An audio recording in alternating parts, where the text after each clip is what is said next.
It's just a huge honor for me today to be podcast interviewing Arthur Tony Tomaro. He's a graduate of the University of Michigan School of Dentistry, where he also completed his Master's of Science and Bachelor of Science. Prior to his relocation to Las Vegas, Nevada, Dr. Tomaro enjoyed 26 years of private practice in Grand Rapids, Michigan, which was the birthplace of water fluoridation. January 25th, 1940, first city on earth to adjust the fluoride in the water. He maintains a private practice, Arthur Tomaro Exceptional Dentistry in Las Vegas, Nevada. As a member of Catapult Education, Dr. Tomaro teaches hands-on courses as well as peer lectures to dentists nationally and internationally. His teaching focuses on techniques related to general dentistry, tooth-colored fillings and crowns, full mouth reconstruction, diagnosis, business of dentistry, cosmetic dentistry, the art of smile design, treatment of headaches, and occlusal procedures that are used in daily patient care. Dr. Tony Tomaro is a published author and a consultant for dental laboratories and manufacturers, and a current contributor author to national dental publications and dental national publications on several topics. He is affiliated with the following prestigious organizations: the ADA, the Michigan Dental Association, Nevada Dental Association, and you can call him. Can I give you your number and email? Sure. You can call him at 702-533-3336. My God, that's a lot of threes. That's 2453. So it's 702-5, then 5 threes, then a 6. That's pretty cool. Or via email at atomaro@ameritech.net. How are you doing today, Tony? I'm doing great, Howard. Thanks for having me on. So with the last name Tomaro, is that Italian, or Italian? It's Italian. Is it linked to Italians? I always think of Italian food. They probably use more tomatoes, and it's kind of very close to the word tomato. Well, it is. In fact, my father and mother owned the largest, if not one of the largest, Italian restaurants in the Detroit area for 35 years. So Tomaro is related to the word tomato? No. It's not? No, it really was pronounced Tomaro, and my grandfather said, hey, the English, they don't understand, so just say tomorrow. Right on. So, my gosh, you've been doing this for so long, and we just had 6,000 kids graduate from dental school, and those are the ones who are devouring podcasts. Guys like you and me are going to conventions and reading textbooks, and it's the kids, it's the millennials that are devouring these podcasts. What would you tell the graduating class of 2017 who all walk out of school and complain and say, Tony, we didn't learn anything about occlusion, TMJ, we didn't place an implant, we didn't do an Invisalign, we didn't do veneers. They basically got their basics down. They got the block, the tackle, the reception, the pass, and now they're starting their journey. You and I have been doing it for 3 decades. What advice would you give to the new kids walking straight out of school? The first advice I give is pursue your dream. In being at the different dental conventions and booths and lecturing, and there's a lot of young dentists that come up and say, I'm doing this and this and this to pay off my debt. But I always encourage them to pursue their dream. If their dream is to have a private solo practice or to be in private practice, then pursue it. Our profession allows you to do that. I mean, you may have a hurdle here or there, but always pursue that dream, whatever that dream may be. We all get to that location where we want to be if we pursue it. The hardest thing, obviously, is when we were in school, the amount of debt that you and I may have accumulated isn't even close to what these young dentists are having nowadays. The cost of education is incredible. And a lot of times that detours them and discourages them. But I would tell them, hey, don't think of it like that. Get business taken care of. The other thing is become a business person as well as start mastering your clinical skills. I was fortunate to be raised by a very strict Italian father where cash was king. And when I got out of dental school, I understood business because my parents owned a family business. But I can't emphasize enough that learn your business skills. Get a great accountant, get a great attorney, and master those business skills. When you take continuing education, just don't take the clinical portion, but also take business skills. There's a lot of great, and it doesn't have to be related to dentistry. For instance, there's a great person out there read that, if you take the time to read his books, John Maxwell, on mastering personal relationships, on becoming a leader. And that's the key, is it's to develop leadership. You know, dental schools have a hard task within 3 or 4 years to teach these young people clinical skills. When you and I were in dental school, we didn't understand occlusion, but shortly after we got into private practice, we realized how important occlusion was. It is what keeps our fillings or crowns or bridges around for some longevity. So, you know, you go from becoming a dentist, you graduate from a dental school, you pass your license exam, then all of a sudden, not only you're a dentist, but you're a CEO of a company. But, you know, that's where I see a lot of failures in the young dentists. Is they don't have the business skills that they need.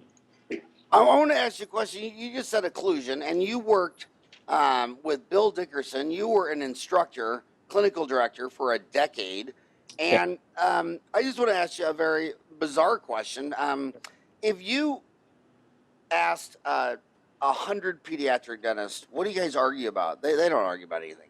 The endodontists, they don't argue about anything. No. My God, the occlusion camps, it's like the top 10 world religions. I mean, they just, why is occlusion, because there's basically, would you say we basically treat 3 diseases: gum disease, caries diseases, and occlusal diseases?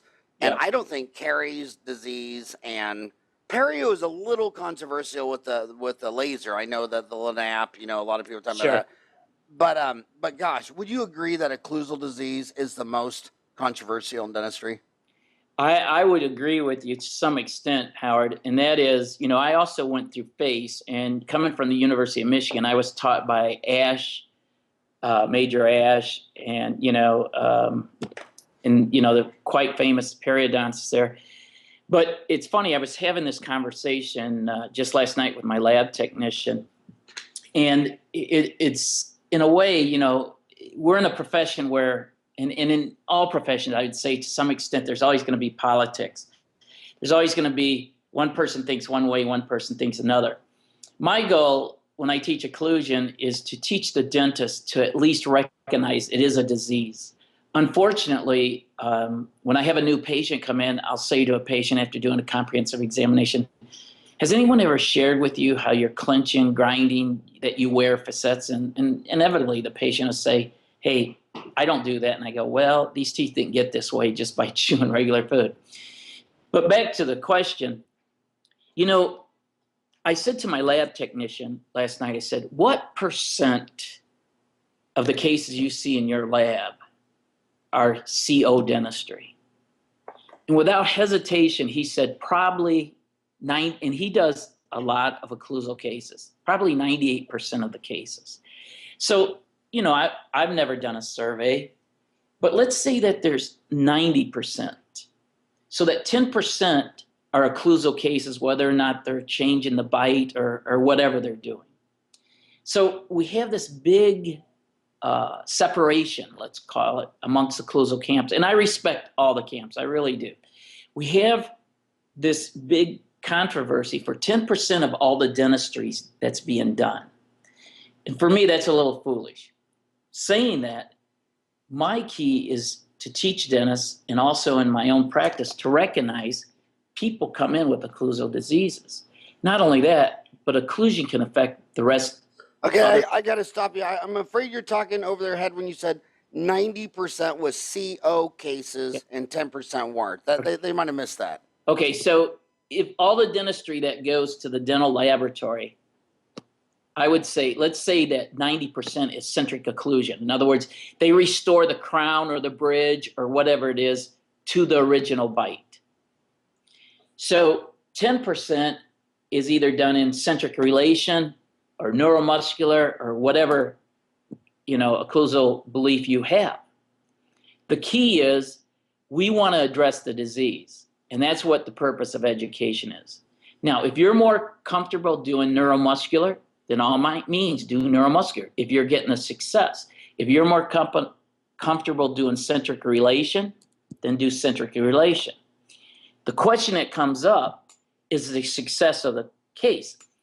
Early on, when neuromuscular started getting popular, there were a lot of centric relation leaders, centric relations teachers, that was up in arms because of the way the cases were built. And it was a learning process.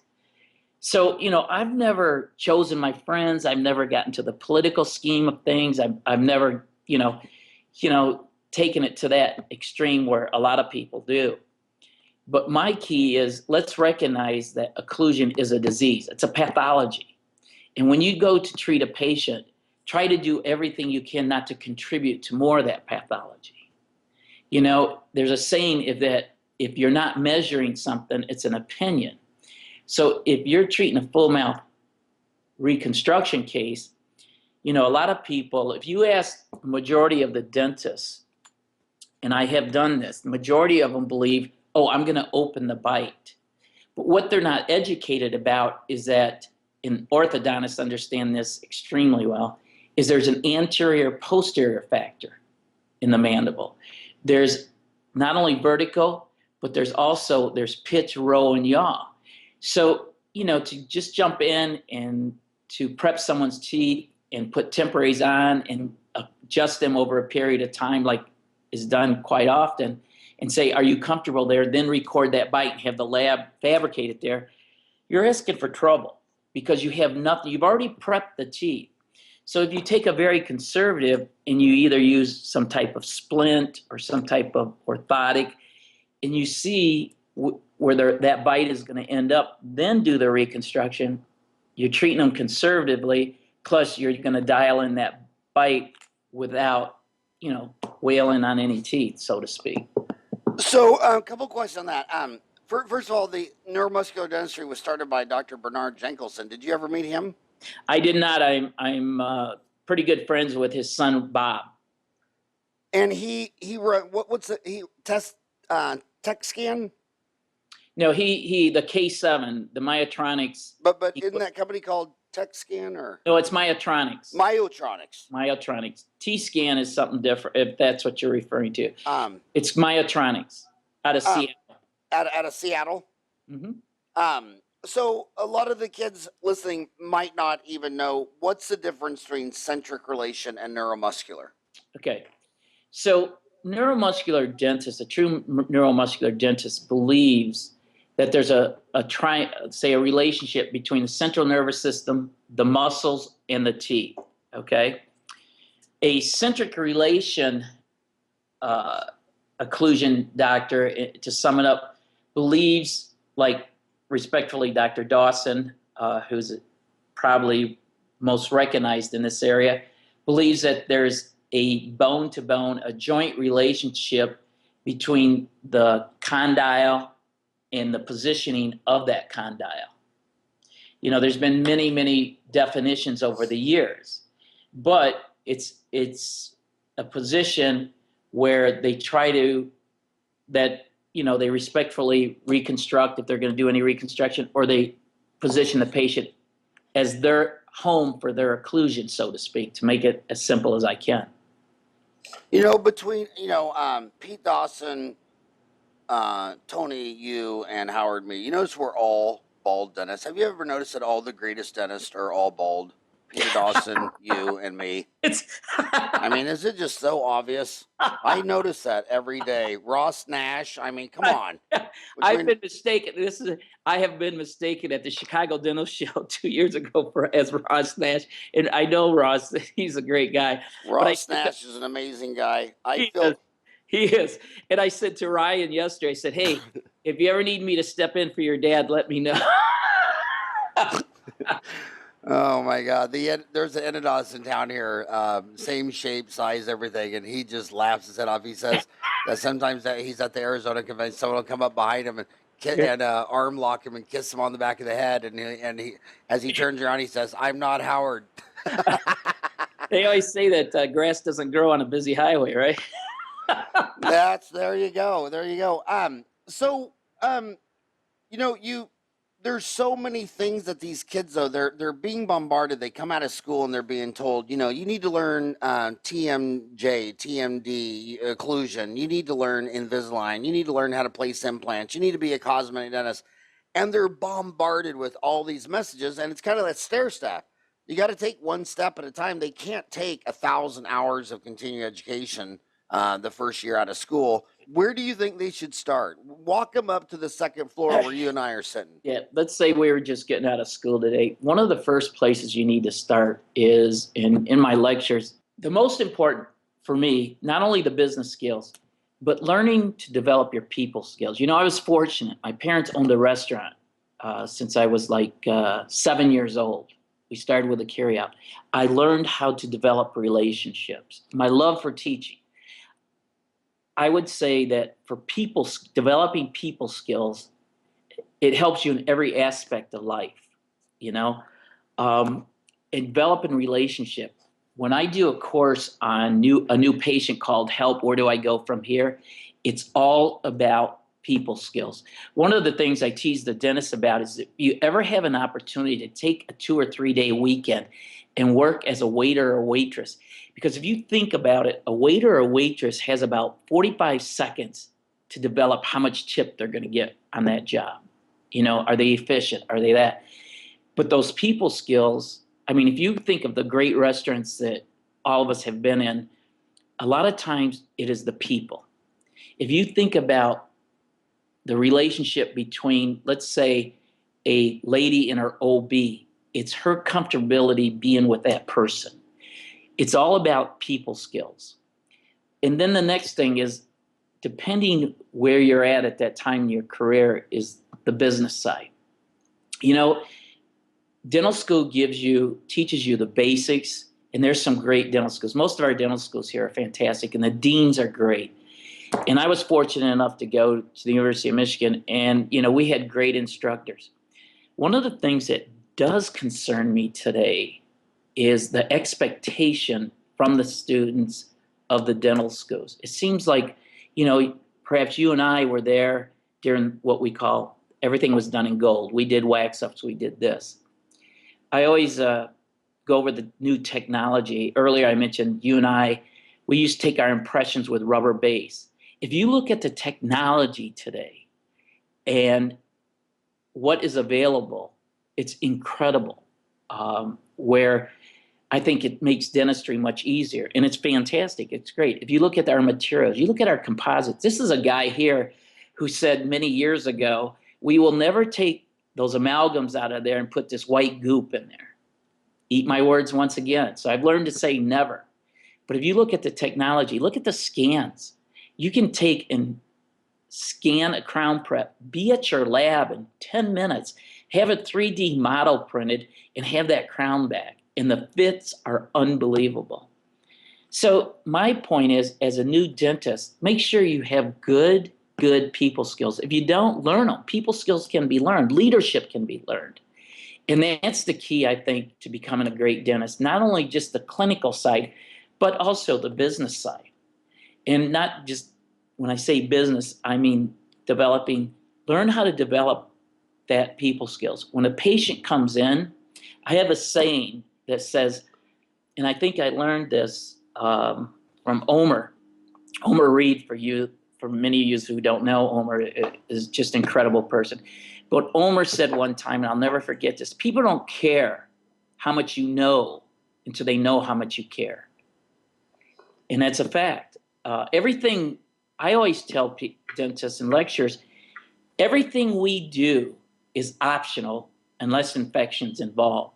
And the reason why it's optional is people can live without teeth.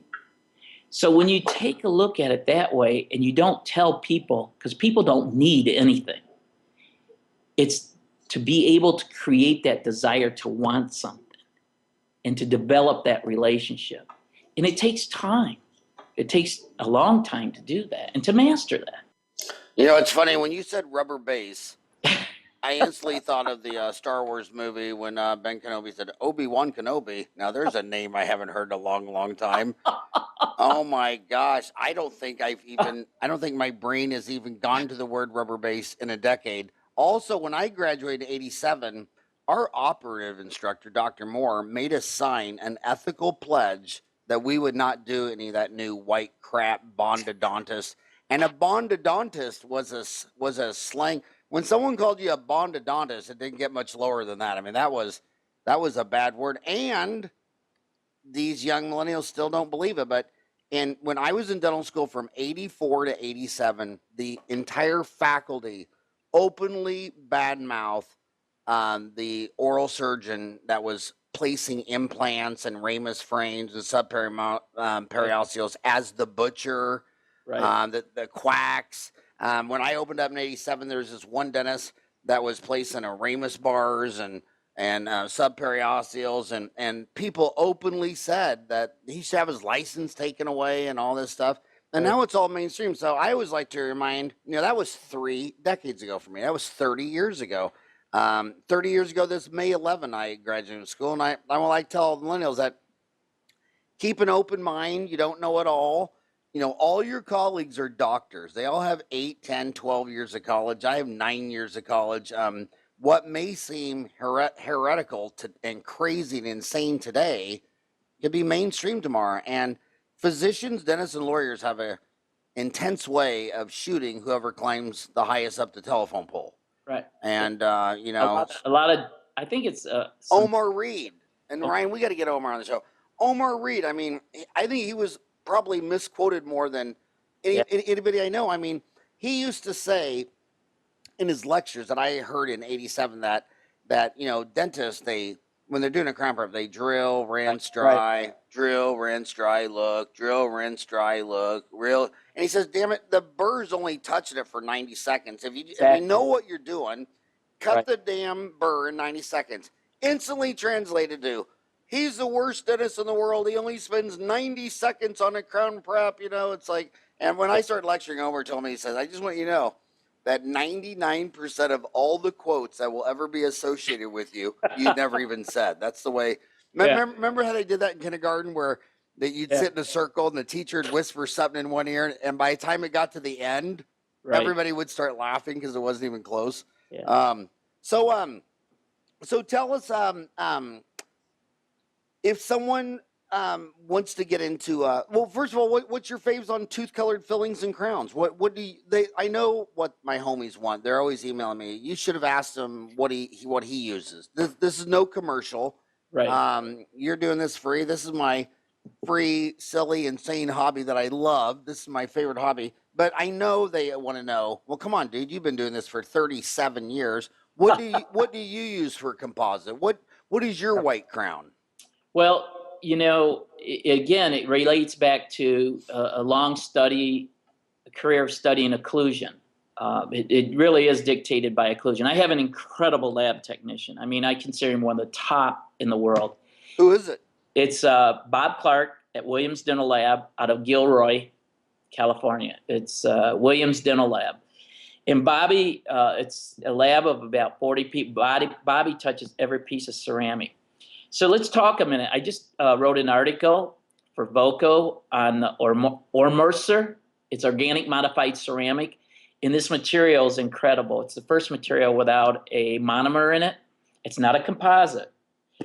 My favorite composite, nowadays we're blessed with, by the way, I wanted to mention, I graduated in 1980. In 1980, and this comes out in the article that's going to be published in October, 1980, Howard, in the gentleman in charge of our histology lab, and that's the department I taught in and did research in, was Charlie Cox, who became a pulp biologist. But when I was in dental school, you could only etch the enamel. We had concise and adapting. That were the only two composites, and we used them in class 3 restorations, and that was it. So, we never put etch on dentin. And when I'm lecturing, I say, now we put it on by the gallons, it's because we know it's okay. As far as composites, there's a lot of great composites out there.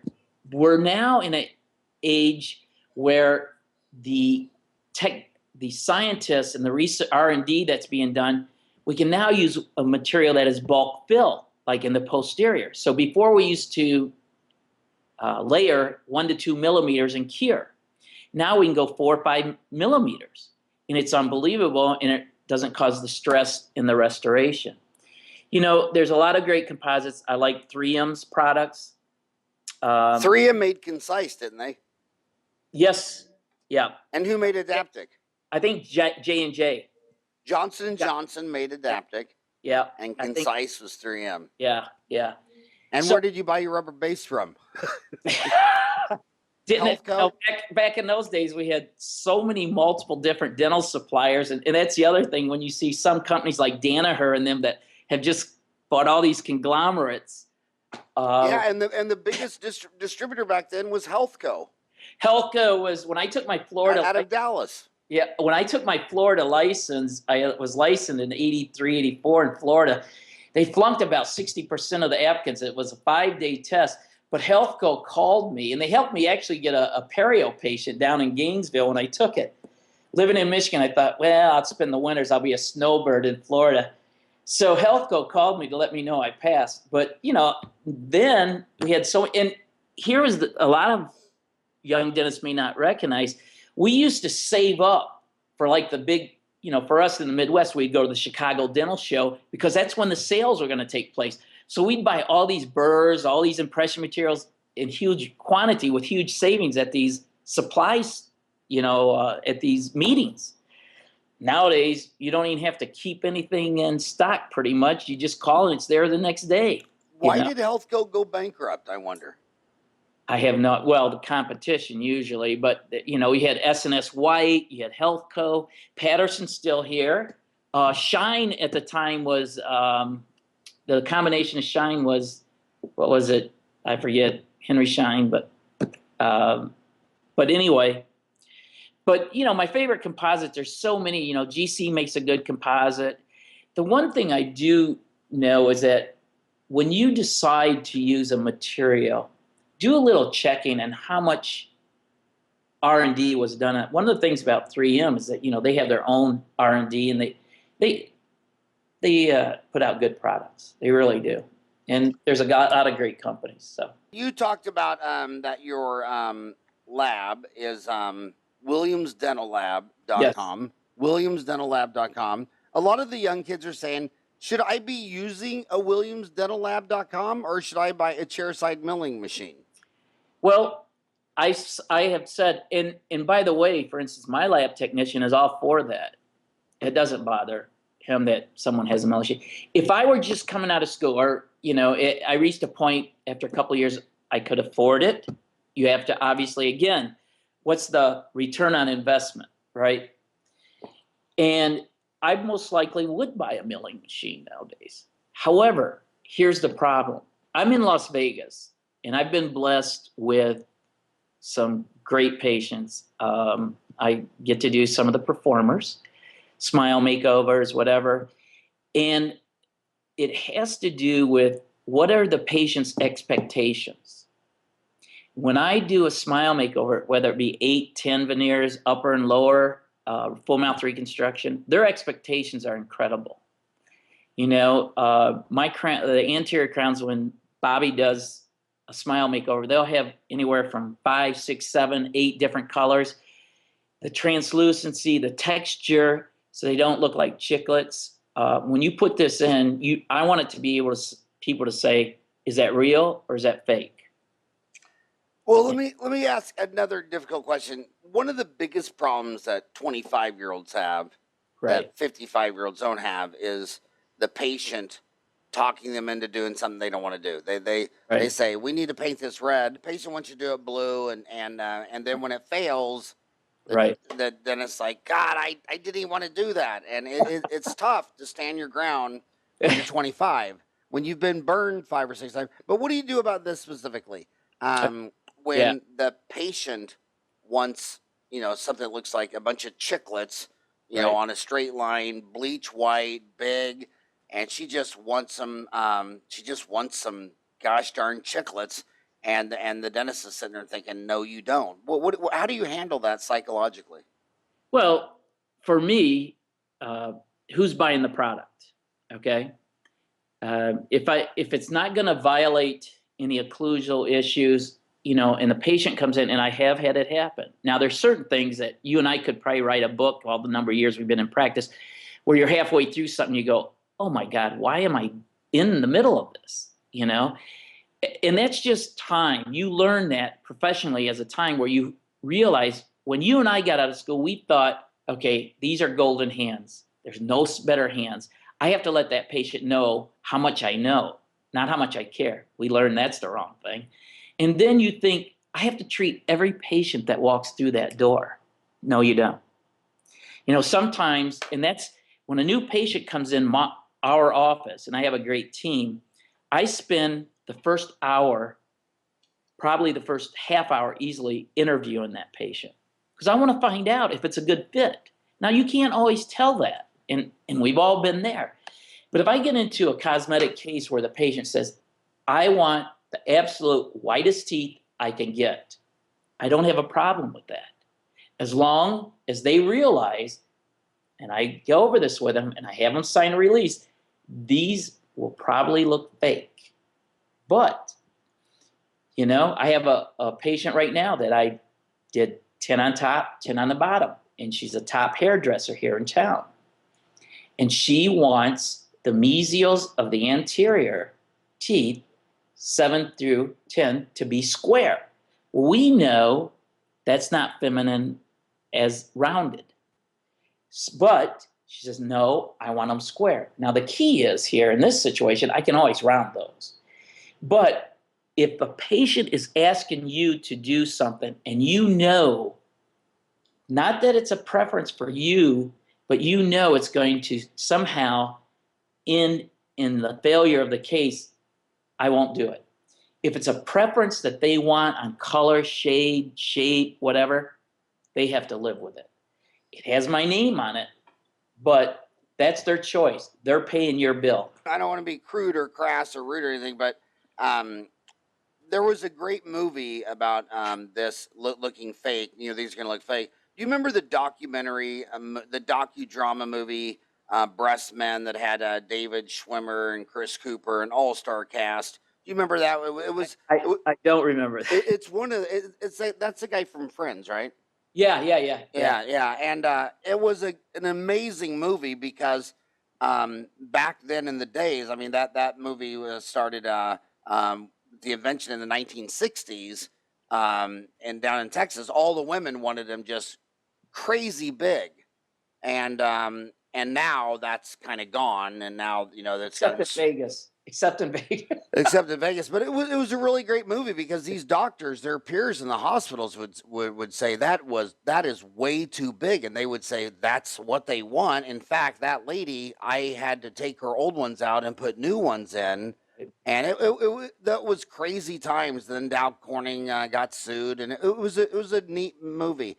Yeah. Kind of like for HIV, my favorite was. And the band played on. I mean, those really were good docudrama of the times we lived through. But now it does seem like the market is getting to more natural. I want it to look really good and natural. But in the 80s, the word natural wasn't even a concept. It was like fake was great. You know? Even with money, people would always say, just fake it till you make it. I mean, if you had, you know. A perfect example is this: is sometimes you'll have a patient come in for a smile makeover. They want veneers, and you know, in most situations, the smile corridor is usually to the first bicuspid, sometimes the second, but a lot of times the first bicuspid. And so they ask you, how many teeth should I do? And so what I do is just hand them a big mirror and say, smile. And, you know, you've learned that over the years, and I'll say, how many do you think you should do? And if they ask me, I say, usually in most situations, 8 will get you by with your smile. 8 on the top, on the bottom, whatever. And they'll say, well, I only want to do 6. So you're in a dilemma saying, and there's a very famous, which I won't say his name because the dentist, I met the dentist in Florida, actor out there that was on Friends, that when they smiled, you had cuspid to cuspid, and the first bicuspids are as dark as can be, and that's what you focused on. But you're in a dilemma. Am I going to do it? Yeah, you're going to do it. Patient wants 6, give them 6. You gave the patient what they want. We were joking about rubber base and saying that was a last from the past. Now, so going from rubber base, now we're all the way to digital scanning. When you're working with your lab, Williams Dental Lab, yes, do you still find when you're doing a big case, an arch, 10 veneers, whatever, Are you still using PVS or Impregum, or have you switched to digital scanning? I use both. Most of the time, if it's a big case, I'll still use impression material. And that usually has to do with convenience and also time. Okay.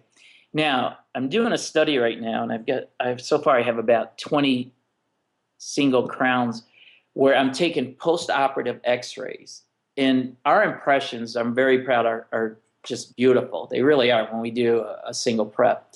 But still, you have the human factor of taking that impression material, pouring, trimming the die. So you're dependent not only on the chemistry of the impression material, right, coming down the cylinder and mixing, but you're also depending on proper stone mixture and the trimming of the die. There's a human factor there.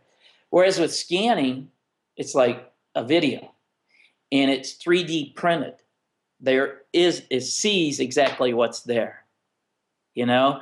And of course, we can get into the discussion, garbage in, garbage out. But the fits on these scan restorations are unbelievable. I cannot believe what I'm seeing.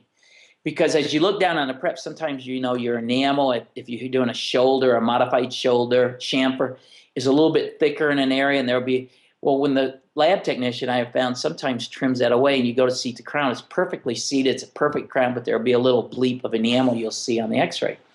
So the fits, unbelievable. It's incredible. So are you using scanning for single units and then impression material for full arch? I've used scanning for anterior, smile makeovers. For full arch, because of the transfer of the occlusion and everything, I'm still using the impression material. However, saying that, which impression material? I use a combination of Imprint 4 from 3M, and I also use Splash from Denmat. Because I like the deal is I like an extra light body. If I'm doing a full arch or a multiple tooth arch, I want to have enough working time. In the extra light impression material from Denmat, the Splash is excellent, and also the impression material Imprint from 3M is incredible also. That's going to be my new nickname. I'm going to start going by Splash since I'm an extra light body. I think you got to get in line for that. I'm gonna go from Howard to Splash and Imprint. That's so far the only thing we've disagreed on. So you still like the vinyl polysiloxane? I've been on Impregum for 30 years. I do. What do you think of Impregum and polyether? I used it. I have multiple impressions that I show in courses. I like it. The problem, and it's gotten better, is that I don't like getting that stuff locked on, man. Well, you know what? It goes to show you, like, I never will forget dinner with John Miles one time. He had the biggest boat in the Chesapeake Bay. He was the CEO of Dead Supply forever. Right. And he said that dentists were the most brand loyal customers there are in the industry. And every industry he studied, we were the most brand loyal because we had so many products and we had so many things we had to learn, so many problems that dentists will never fix anything that's not broken. So there you go. I've been on, I use Impregum. That wasn't a problem. If it's working, why don't break it, right? Yeah, because every dentist has so many things that's not working. They're always taking courses where the problems are. So go back to scanner. Which scanner did you like, or which one did you go with? Yeah, I have the 3M True Definition scanner, and I do some teaching for 3M, some instructing, and they've been very good to me as a company. In fact, it's funny you mentioned that. I just talked to R&D the other day because, the key is it is a scanner that requires powder, and the key is to go powder free. However, saying that, the reason why everything isn't powder free is because of the contrast. If you're doing, let's use a single crown prep, you need that contrast for detail, and I've always said, if powder free, and we know where this company, Serona, has gone from. If powder-free is the absolute best, you better believe Cerac would have it so fast it's unbelievable. And they do have it a little bit powder-free. However, in saying that, it's still, at this time, the engineers are working on getting that detail and that contrast powder-free. It's still a little... Go ahead. Well, it's kind of a weird market because like you're doing a root canal Yeah. for $600 to $1,200, and the dentists want to go like, well, I want to go to a one file system. It's like, come on, dude. I remember bonding agents. I mean, forever the bond was etch, primer, resin, and those were the gold standards. But they're like, well, I just want a single bond. I want a prompto pop. Yeah. I don't want to. Sometimes maybe if another step is the best thing to do. I would hope the guy doing my bypass or removing my colon cancer is not sitting there with me flayed open saying, well, there was this really great technique, but I'm going to save a step. You know what I mean? I mean, some of this stuff almost gets crazy where. Well, and that brings up another issue. We have a morning huddle every morning. And in my lectures, I talk about what is called Showtime. And this is what Showtime is. And this is my advice to the young dentists and to all dentists. Every day, every patient deserves your very best. And we have a thing called Showtime in the morning. We meet 20, 25 minutes before our patients. We go over the schedule. And we all have outside lives. We have lives outside the dental office. There may be you may have a young child that's having a difficult. You may have something at home that's going on. Guess what? Your patients don't want to hear about it. All right?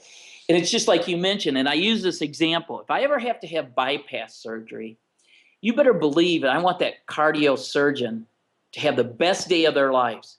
If they need a steak dinner the night before, if they need to go to a 5-star restaurant, whatever they need, I'll take care of that. But I want that doctor to have the best day of their life. And quite honestly, that's what every patient deserves every time they come in the office with us. They deserve I actually want prostate cancer. You know why? Why? Because my doctor says that if you're a man and you live long, I mean, like if you live to be 100 years old, you're gonna get it. So the only people who don't get prostate cancer, in fact, I tell my boys the only thing I want to be remembered for is everybody saying, "Damn, he lived a long time." Yeah. I mean, your goal should be, I live so damn long, I dropped dead of prostate cancer at 114. But they say if you live long enough, you will absolutely get it. Yeah. I want to give you I contacted you. You didn't contact me. I'm a big fan of yours. I exposed you on the Catapult speaking list. You guys are amazing. But you know what? Your website is the best. Every time a dentist sends me an email, I hit reply and take off their name and put a www in front of their deal to see their website. And I would say that 95% of all the websites look like they were bought at a convention 5 to 10 years ago. And, the consumers come into your website, and the first thing they see from you. I am Dr. Tomaro, and thank you for visiting our website. We have developed our website to answer any questions. I mean, it's so personal and human, because if I was gonna say I had to go get a bypass or whatever, I'd want to meet the doctor. Is this someone I can relate to? Is this someone I have chemistry with? And then you go through and you introduce other team members. Sure. You talk about your exceptional staff. I mean, you get, I have to tell you, you have the best website I've ever seen. Everybody should go to Tomaro Exceptional Dentistry.com and then go back and look at your website. And if you were Mrs. Johnson and you were Googling veneers or dentist or whatever, look at your cut and paste website. And most dentists, most dentists don't even have a picture of themselves on the website. And they do. It looks like a mugshot from their last DUI.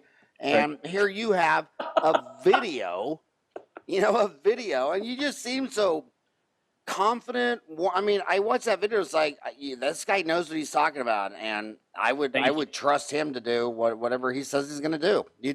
Because we're buying the invisible. I don't know if you had 3 doctors to pick from on doing your bypass, well, I mean, I would want a referral. I'd want to talk to physicians that know all 3 of these cardiovascular surgeons, and go into your website. Kudos to you, buddy. Thank you. Who did you build that website yourself? Did you use a company? A lot of it we build ourselves. In fact, I'm getting ready to do is you're not going to believe this, redo it. It's never good enough. It's never good enough for you perfectionists. I know, but there's a certain part of the market. I've been blessed in that I've restored a lot of dentists' mouth, which if the young dentists, if you want to see people try to put pressure on you, one of the first things I do when I restore a dentist's mouth is let them know, hey, I'll listen to you. You have a say in it, but you're the patient. I'm the doctor, you know? So, you know, and I've been blessed with, like I said, out of town patients and things like that. One of the things that I really want to get across to young dentists is we're in a tough profession. We have a lot of, we have the number of heart attacks and things like that. But just like, for those that don't know, Howard, his son Ryan, runs pretty much this podcast. I can't tell dentists that are married or has a family, take the time to enjoy your family. Dentistry is always going to be there. We have, my wife and I, 37 years, and I've been blessed. She's unbelievable. We have 3 boys and a daughter. I had 3 boys that played extensive hockey. But I always, and you know, they think I'm crazy and everything else, but I can't tell you enough to take the time to enjoy your family and just make sure you have a set vacation. Make sure that that family time is there. Like I said, Howard and I both can tell you, dentistry's there forever. But those kids, they come and they go. Unfortunately, we have 4 that are not married. So when I give a lecture after the first break, I say, how many people here have children that still live at home and not married? And about 80%, I says, I can tell you the trick, treat them like crap so they move out. But you know, that's really something that we need to also promote to younger dentists. Enjoy your wife, your spouse, whatever the relationship, and enjoy your family time. So we disagreed. I use polyether, you use polyvinyl siloxane. You're pro family. I always wish every morning I was an orphan. If I ever did get married again, she would definitely be an orphan. She'd have no trace of any family. She was just born and raised. No, I'm just kidding. Yeah, family's everything. And today is so damn cool because this is Saturday morning, and when I'm done with you, I have all 4 of my baby boys are here. 22, right on, 24, brother. 26, 28. I want to talk about something else you talked about. Go back on it. You said your mom and dad own an Italian restaurant in Detroit? In the Detroit area, actually Monroe, Michigan. It's about 25 miles from downtown Detroit. You know, these, I've been seeing it for 30 years when the mom and dad owned a restaurant, when the mom and dad owned their own farm, owned their own business. Those kids, they had no idea how much business they had learned. They all thought their parents were stupid, right? But they didn't realize how much they learned. But it's the dentists that come out of school where mom and dad were employees and they don't understand or get free enterprise at all. My gosh, I tell deans all the time, you know, they try to expand the class size so that it'll get more kids out to the rural areas. And there's no evidence of that. The only evidence the deans now have and realize that the only way you can get a kid to go to a town of 5,000 out in the middle of Kansas is to accept kids from rural. So what the deans need to do is only accept kids. I mean, some of these Midwestern states, 11% of those towns don't even have one dentist, and the dentist that goes there crushes it. The dentists coming out of school that go 2 hours from an airport to a town of 2,000 with no dentist, they'll do $1 million their first year. Sure. And but I also tell them, if you could have everything, get that kid from a town of no bigger than $5,000. That should be your whole entrance class.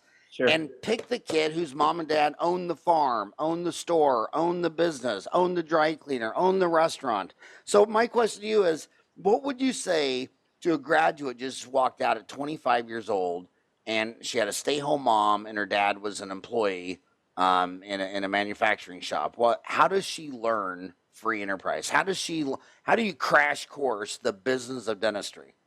Well, one of the things, and Ryan and the rest of the boys, the older I get, the smarter my father gets.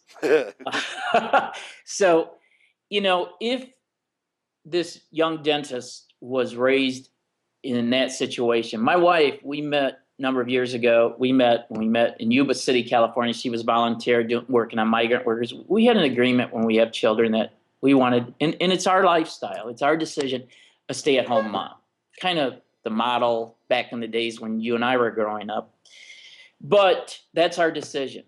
But also respectfully, you know, if I had, let's say my advice to a young dentist was, again, learn your business skills, you know, learn what makes people tick, build those relationships, learn those relationships, you know, never burn bridges. And that's what I've tried to do all my life. I may not agree with someone, and just because you disagree doesn't mean that you're going to burn that bridge, but establish those people skills and learn that business side, so that if the day comes where you, let's say you want to have an established family, you know, and I don't know what the percent is that the ladies graduating from dental school, if they end up with a family, you know, the beauty of dentistry is that you can have a family and still practice if you're the mom or the father, if they decide whoever is going to raise the child, you know, be more of a part of the children's life.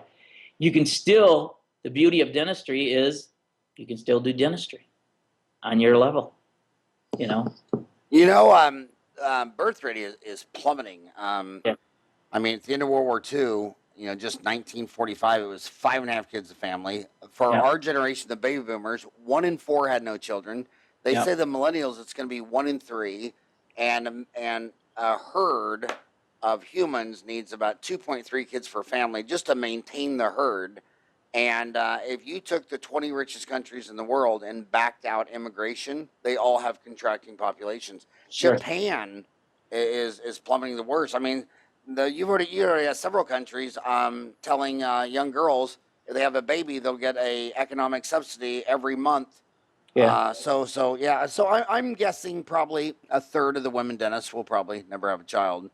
Right. And but you know, it's a personal decision, and we should never question that, you know. And I have some incredible friends that are incredible, you know, moms and dentists. I mean, they're unbelievable. And I will tell you, I have so much respect for that, because I don't know if you and I could do that. Go home to, you know, I've said this. It's hard. At least our 4 children, if you had a choice when they were young coming to me or their mom, I lost, you know. But it doesn't mean it's like that everywhere. But I think that the key is, you know, everybody wants you to live your life for them. Yeah. The minute you start doing something that Right. someone else doesn't want you to do, now you're selfish. Yeah. Whereas the scientists say, no, you're following your own self-interest. You were not Right. born for your mom. You were not born for your dad. You're not born for the church Right. they baptized you in. You know, follow your own self-interest. And you said it the earliest right out of the gate. You know, when kids ask me, do you think I should specialize in pediatric dentistry? Dude, I think you should specialize in what you're passionate about. Exactly. I mean, I don't want you to become an endodontist when you hate root canals. You'll be on Xanax and vodka within a year. You know, just follow your passion, follow your dreams, and realize that if your passion is to live and practice right on, you know, Long Beach and have an office looking over at the ocean, just remember that you're going to be bagging groceries and driving a Uber car on evenings and weekends. Whereas if you went an hour inland and worked Monday through Friday, 4 10-hour days, then you could get in your $100,000 Mercedes and drive to your beach home for Friday, Exactly. Saturday, and Sunday. So follow your passion, but make sure it makes sense. I want to ask you a very specific question again.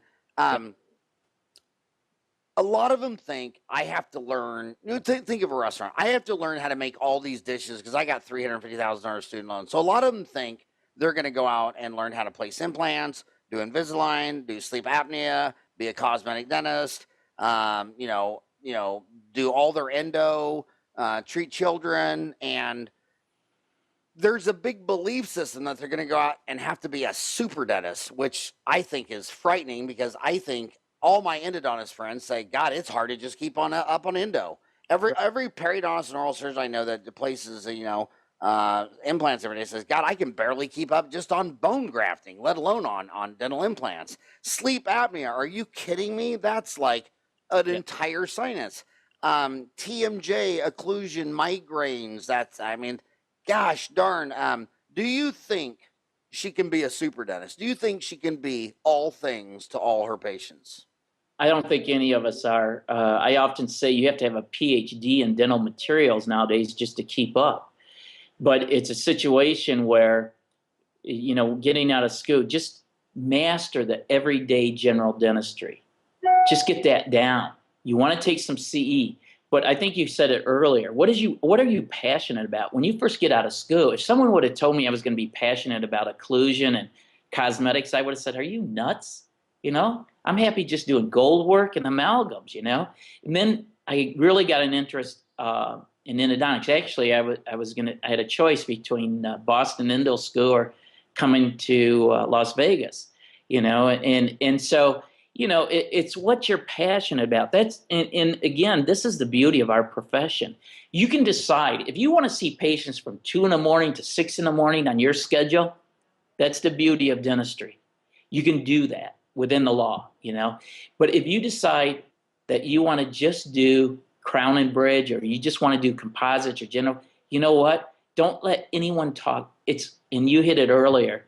You know, passionate people make great leaders.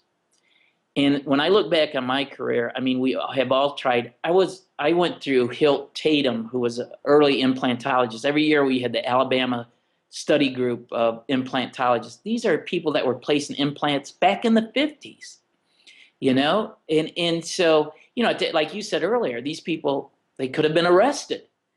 So, you know, when you look at where dentistry has gone, and, you know, I realize when you have a $300,000 loan sitting over your head, that's a lot of stress and a lot of pressure.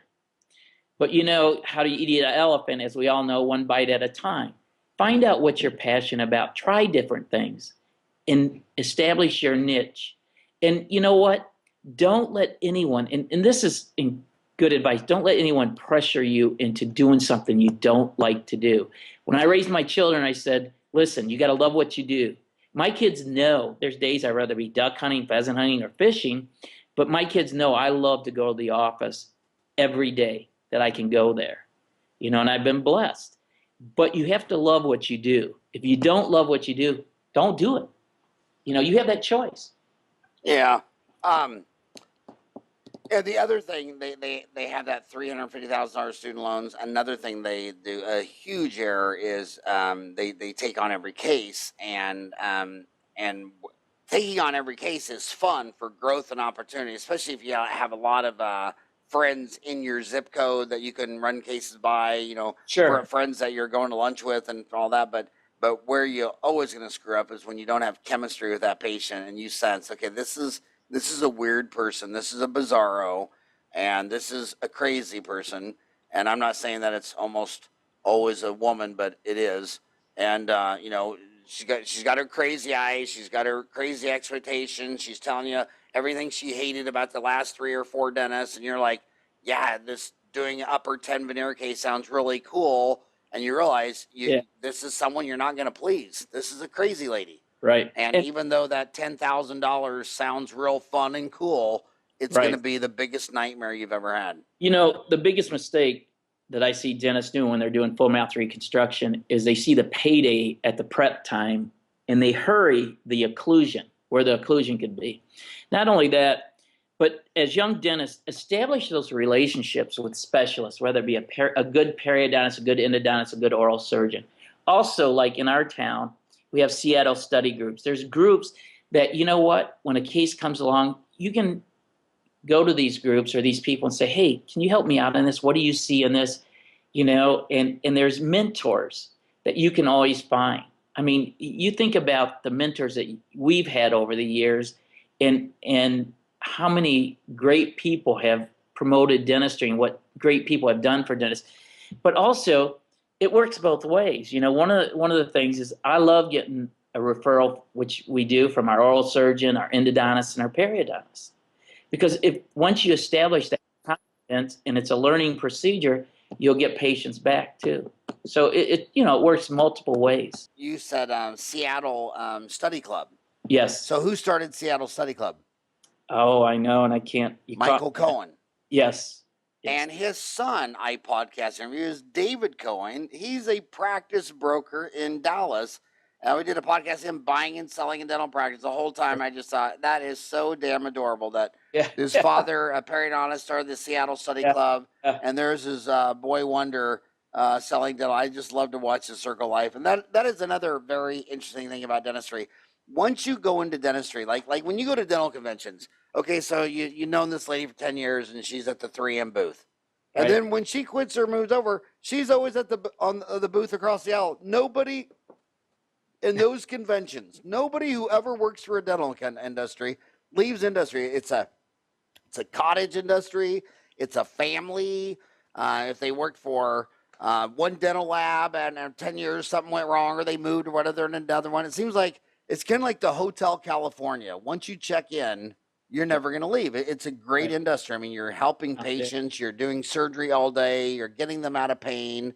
Follow your passion. I mean, if I had to, I had a very moral, ethical dilemma when I started my practice because I wanted to open emergency dental because the only thing I enjoyed what I enjoyed the most was the emergency patient. Sure. When they come in holding your face, I'm just like, to get them relaxed and get it numb and their fear and to remove the tooth 1 in 4 times here in Phoenix or a root canal, Billum crown 3 or 4 times. I just wanted to do that. I didn't want the hygiene, all that stuff. But then I thought I had this dilemma, like I had 4 boys. Right. It's like, well, do I want to build a dental office that doesn't concentrate on, for my 4 boys, I'd want it to be all prevention and hygiene and sealants and teaching them how to brush and floss. So see, Ryan, you ruined your father's dreams. If it wasn't for you, if I would have had a vasectomy in dental school, I'd own emergency dental. And but anyway, but yeah, so I think the best advice we said these guys is don't worry about the student loans money. There will be a day if you're hungry, humble, have an intense work ethic, work like no man has, there will be a year you will make your entire student loan debt in 1 year. You might be 40 or 50, but there will be a year when in 1 year you'll pay that whole damn thing off. And meanwhile, just have fun on the journey. Follow your dreams. Follow your passion. Do what turns you on, and don't go into something for the money. Go into where follow your heart. Right.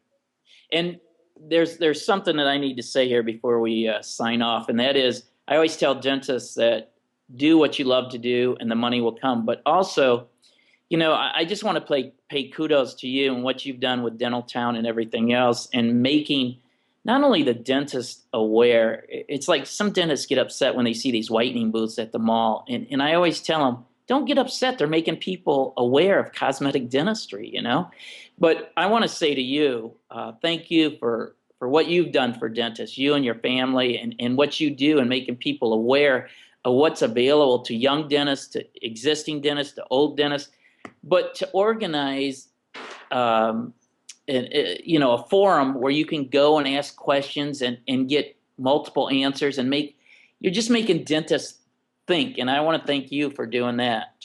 Well, thanks, buddy, because I can honestly say I have never worked a day in my life. I grew up working with my dad, and he had 9 sons. From 10 to 20, I worked with my dad, and everybody at school would say, is that right that after school you go work with your dad till 12 o'clock? It's a school night. Shouldn't you go to bed? It's like the most fun part of the day was running from the school to the Sonic Drive-In to see my dad, and that was so damn fun. Who the hell would want to go home and, when you could be at a Sonic Drive-In with your dad, eating onion rings and cheeseburgers, being with your dad, all those good-looking car hops on roller skates. I was sad. I was sad when I had to go to school, and then with dentistry, it was the same thing. I just always, I don't think I've ever worked a day in my life. So if you're one of the best advice I ever gave to any dentist in the world was one of my buddies right up the street from me. He said, dude, I'd rather be taken in the backyard and beat with a stick than do a root canal.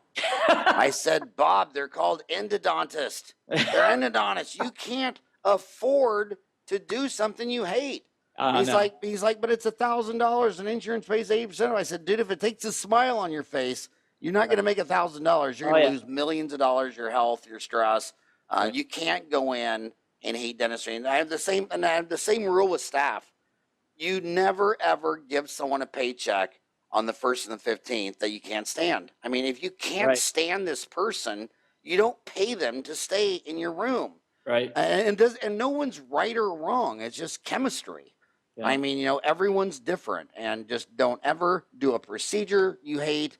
Don't ever keep existing staff that you can't stand. Just have fun, man. Just make it like a sandbox and have fun all day. Have But hey, I can't follow- believe on a Saturday morning you decided to spend an hour talking to your bald buddy.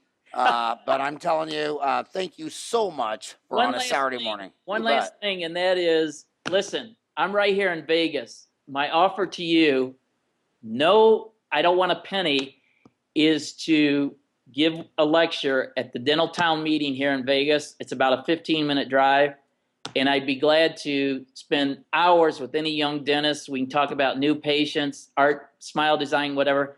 But I want to thank you and what you do, and that's my offer to you, is to do that. I'd be honored to do that for you anytime at Dental Town meeting here. All right, and now that this is taped and filmed, I'm going to hold you to the record. The biggest event in Las Vegas history since You got it. Muhammad Ali is Floyd Mayweather and Conor McGregor. There you April go. 26th on a Saturday night, 3 days before my birthday. We're probably going, Ryan. We're just going to go to that thing. It's going to, oh no, it's not going to be is it going to be in Vegas, or is it going to It's be? in Vegas. I think it's in Vegas, isn't it? It is. I thought it was MGM Grand. I'm pretty sure but it's they- either that or T-Mobile. Our new arena with the hockey team coming. T-Mobile is incredible. It might. I don't know where it is. But who's going to win? The 40-year-old, You ready undefeated for this? Mayweather? You ready? Or Here you the 26-year-old with You more ready for energy? this? Yeah. I learned Golden Gloves in Monroe, Michigan. I was the Golden Glove dentist for 12 years in Grand Rapids, Michigan. You know who the top 2 and 3 fighters were for the Golden Gloves in Grand Rapids? Floyd Sr. and his brother. And Floyd Jr. would be running around the gym. Their house was about 2 miles from my office. So who do I think is going to win? I think Floyd is smoking. Will he smoke him? Yeah. But the question I have though is, he's 40 though. I mean, this isn't Floyd when he's 28 or 30. I mean, 40 years old in boxing. That's because remember when the greatest Muhammad Ali, Right. everybody kept saying, "Dude, retire, retire, retire," and he came back 3 times, and you're just like covering your face, like you're embarrassing everyone and yourself. Do you think 40 is going to be a big factor? He is so skilled. I mean, we've seen him. A lot of his boxing matches have been frustrating, but he is so skilled he's fast. He's built like a brick, but he's so skilled at staying away. And I think that's going to be the key. If he gets caught with a McGregor, I think he'll go down. But I think Floyd will take him. It's going to be an interesting fight. I would go 1 round for that kind of money. Would you? Well, what's sad? You know what's sad though? What's sad is the fastest growing sport in the last 10 years has been this MMA, this UFC. But if any of those guys want to make any money, they have to leave that sport and go back to boxing. And McGregor will make $100 million. They're each going to make $100 million. And all the UFC fighters for that entire year, all their winnings combined, wouldn't be a fraction of that kind of money. And what's frustrating is, and this is on my behalf, because growing up where, coming from the bomber, Joe Louis, and seeing that growing up and everything, is, in my own opinion, we've just lost the art of boxing. Muhammad Ali and Joe Frazier and those guys were incredible. I saw their first fight. I was going to school in Ohio, and I went to Columbus to watch it at a theater. And I think about, it was fighting. It was boxing. Nowadays, they run around the ring. They might throw 20 punches or whatever. And I miss the good old days where it was a slugfest. and Muhammad Ali, my God, what a promoter, a self-promoter. I remember his fight with my favorite Ali fight was with Ernie Shavers, and he had the whole world calling him Acorn. Remember that, Acorn? Yeah. And there was he was the most successful, shameless promoter known to man. I mean, my God. Thriller Manila, all rope-a-dope, the whole thing, and my dad, he was good in marketing. When I opened up my dental office, his parting words for me was, "Son," he goes, I opened it all up, and it took 4 months to open. I graduated May 11, got open September 21st. First day, I was finally there as already. I had a receptionist, an assistant, a hygienist, and the phone didn't ring. And he said, son, you need to get out there and act like you're running for mayor. You need to go to the schools, the churches. You're running for mayor. He says, the election I opened up September 11. He goes, pretend that the election is November 15th. What would you do if you're going to run for mayor? And I went there, and I got a map of my zip code, 85044. Right. And on Saturdays and Sundays, I walked down the street and knocked on every single door and pressed the flash, gave him a toothbrush, my name and number. It took me 6 months to knock on every single door in Ahwatukee, and 1 out of 3 of those doors I knocked on became a patient. Yeah. Crazy. There's a real quick story. So Muhammad Ali and Billy, the guy that gave the eulogy, Billy, real famous actor. Oh yeah, Billy. The HBO Billy Squires, the guy in not Billy Joe, Billy. You know who I'm talking about. Yeah, the comedian. Muhammad Ali's funeral, he called him the champ and everything. So they're at Howard Cosell's funeral, and Billy Crystal. Billy leans over to Muhammad Ali and says, so, champ, do you think God knows that he wore a toupee? And Muhammad Ali said, that's the least of his worries. But anyway. And the Muhammad Ali fundraiser in Phoenix every year. Yeah, he's love the guy. He just coming from Louisville, Cassius Clay, Muhammad Ali. He just took the sport to a different level. And, it was so much fun. It was just so exciting when there was a fight. And, George Foreman and all kinds of people just, I think people realize now that not only was he the great boxer, but like you said, the promoter, but what he did for other people in the sport. It's unbelievable. Oh, yeah. He is the greatest.